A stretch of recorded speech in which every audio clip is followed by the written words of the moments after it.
சொந்தங்களே, தினம் ஒரு தகவலில் இன்றைக்கி சந்திக்கிறதுல ரொம்ப பெருமைப்படுறேன்.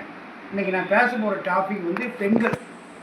பெண்கள் இல்லை அப்படின்னா உலகத்தில் எதுவுமே கிடையாதுங்க. பொதுவாக ஆண்களுக்கு வேலையே இல்லைங்க. ஆண்கள் இல்லாமல் கூட பெண்கள் வாழ்ந்துட முடியும். ஆனால் பெண்கள் இல்லாமல் அவங்களுடைய வேலையை அவங்களுடைய சேவையும் இருக்குது பாருங்கள்.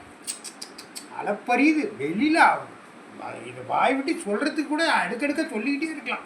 அந்த மாதிரி பெண்களை கடவுள் நமக்கு கொடுத்தது, நமக்கு கிடைச்ச வரம். அவங்கள அப்படியே ஒரு பொக்கிஷம் மாதிரி பாதுகாக்கணும். அதே மாதிரி பெண்கள் வந்து சுயமாக சம்பாரித்து சுயமாக சொந்த காலில் நிற்கிற அளவுக்கு பெண்கள் தன்னை நல்லா வளப்படுத்திக்கணும், நம்மளை தயார்படுத்திக்கணும். பொருளாதாரத்தில் என்றைக்கும் வந்து நீங்கள் பொருளாதாரத்தில் மட்டும் நல்லபடியாக முன்னேறி வந்துட்டீங்கன்னு வச்சுக்க, நீங்கள் எதுக்குமே யாருக்குமே இது பண்ண வேண்டியதில்லை. இன்றைக்கி எவ்வளோ கஷ்டமான குடும்பத்திலேருந்து வந்த பெண்கள்லாம் ஐடி பீரியடில் எவ்வளோ சம்பாதிக்கிறாங்க. எனக்கு தெரிஞ்சு கூட போகலாம். ஃபினான்ஸ் ரீதியில் பார்த்தீங்கன்னா பெண்கள் தன்னை நல்ல ஒரு நல்ல ஸ்ட்ராங் படுத்திக்கணும். நாளைக்கு கல்யாணம் பண்ணி போனீங்கன்னா கணவன்கிட்டையும் உங்களுக்கு மதிப்பு மரியாதை கிடைக்கும். அந்த குடும்பத்தில் இருக்கிறவங்களும் உங்களுக்கு நல்ல மதிப்பு மரியாதை கொடுப்பாங்க. ஒருத்தரை சார்ந்தே நீங்கள் வாழக்கூடாது. அப்படி வாழ்ந்தீங்கன்னா அதில் தான் பல சிக்கல்களும் பல மன உளைச்சல்களும் ரொம்ப மன உளைச்சலாக இருக்கும். ஏன்டா நம்ம அந்த பொண்ணாக மட்டும் பிறக்கூடாது அப்படின்னு சில பேர் சொல்கிறத என் காதால் கேட்டேன். அவங்க தன்னை ஸ்ட்ராங் படுத்திக்கல. பொண்ணாக பிறக்கிறது சாதாரண விஷயம் இல்லைங்க. அவங்க சாட்சாத் மகாலட்சுமிக்கு தான்.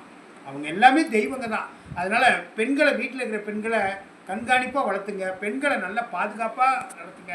அவங்கள மரியாதையாக நடத்துங்க. அவங்களுக்கு நல்ல ஃபினான்ஸ் மூலிமா அவங்கள நல்லா நிலைநிறுத்தி வைங்க. நல்லா படிக்க வைங்க. மெயினாக படிக்க வைங்க. படிப்பு இருந்துச்சுன்னா எந்த பொண்ணுனாலும் பொழைச்சிக்குங்க. எங்கே வேணாலும் போய் மாதம் ஒரு 5000 சம்பளத்துக்கு கூட ஒரு 10வது 8வது படித்த பொண்ணுங்களாம் கூட வேலையில் இருக்கிறாங்க. அதனால் தயவுசெய்து பெண்களை கண்ணும் கருத்துமாக கலத்துங்க. பெண்களுக்கு மரியாதை கொடுங்க. பெண்கள் தான் இந்த நாட்டினுடைய கண்கள்.